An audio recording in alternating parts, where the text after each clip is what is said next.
ಮಕ್ಕಳ ದಿನಾಚೆ ಇದನ್ನ ಹುಟ್ಟಿದ ದಿನ ನಾವು ಚಿಲ್ಡ್ರನ್ಸ್ ಡೇ ಅಂತ ನಾವು ಆಚರಣೆಯನ್ನು ನಾವು ಮಾಡ್ತಾ ಇದೀವಿ.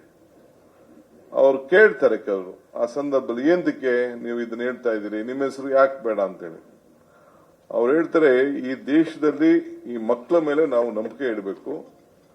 ಈ ಮಕ್ಕಳಲ್ಲಿ ಯಾವ ತರದ ದ್ವೇಷ ಮನೋಭಾವ ಇರುವುದಿಲ್ಲ.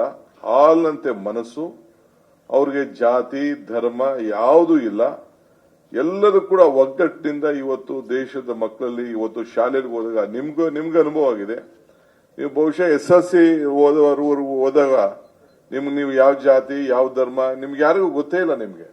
ನನಗೂ ಗೊತ್ತಿಲ್ಲ. ನಾನು ಅಸೆಂಬ್ಲಿಗೆ ನಿಂತ್ಕೊಳ್ಳೋದು ನನಗೆ ಇನ್ನ ನನ್ನ ಜಾತಿ ಬಗ್ಗೆ ನಾನು ಚರ್ಚೆ ಮಾಡಿದವನಲ್ಲ. ಸೊ ಹಂಗೆ ಹಾಲಿನಂತೆ ಮನಸ್ಸು ಮಕ್ಕಳಿಗಿರ್ತದೆ.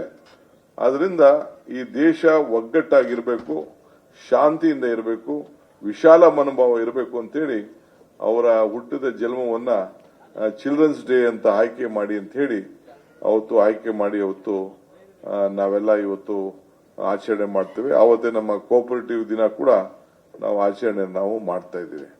ಹಂಗೆ ಇವತ್ತು ನಮ್ಮ ದೇಶದಲ್ಲಿ ಅವರ ಪ್ರತಿಯೊಂದು ಸಾಕ್ಷಿ ಗುಡ್ಡೆಗಳು ಈ ಪ್ರಜಾಪ್ರಭುತ್ವದ ವ್ಯವಸ್ಥೆಗೆ ಕೊಟ್ಟಂತದ್ದು, ಸಂವಿಧಾನ ವ್ಯವಸ್ಥೆಗೆ ಕೊಟ್ಟಂತದ್ದು ಎಲ್ಲ ಕೂಡ. ಆಮೇಲೆ ಕೈಗಾರಿಕಾ ಕ್ಷೇತ್ರದಲ್ಲಿ ಅಭಿವೃದ್ಧಿಗೆ, ಅಂತಾರಾಷ್ಟ್ರೀಯ ಮಟ್ಟದಲ್ಲಿ ವಿದೇಶಿ ನೀತಿಗಳು, ಆಮೇಲೆ ಹೊರಗಡೆ ದೇಶದವರು ನಮ್ಮ ದೇಶದ ಬಗ್ಗೆ ಪ್ರಾರಂಭ ಮಾಡಿದಂತ ಒಂದು ಗೌರವ, ಇವನ್ನೆಲ್ಲ ಕೂಡ. ಆಮೇಲೆ ಟ್ರಾನ್ಸ್ಫಾರ್ಮೇಶನ್ ಆಫ್ ಪವರ್, ಬ್ರಿಟಿಷರ್ಸ್ಗೂ ನಮಗೂ ಮಧ್ಯೆ ಇದ್ದಂತ ಬಹಳ ಈಸಿ ಟ್ರಾನ್ಸ್ಫಾರ್ಮೇಶನ್ ಕೂಡ ಅವರ ಗೌರವ, ಅವರ ಘನತೆಗೆ ದಕ್ಕಂತೆ ಬಹಳ ಇಡೀ ವಿಶ್ವ ಅವರನ್ನ ಬಹಳ ಗೌರವದಿಂದ ಕಾಣ್ತಿದ್ದನ್ನ ಕೂಡ ಇತಿಹಾಸದಲ್ಲಿ ಇವತ್ತು ನಾವೆಲ್ಲ ನೋಡ್ಕೊಂಡು ಬಂದಿದ್ದೇವೆ.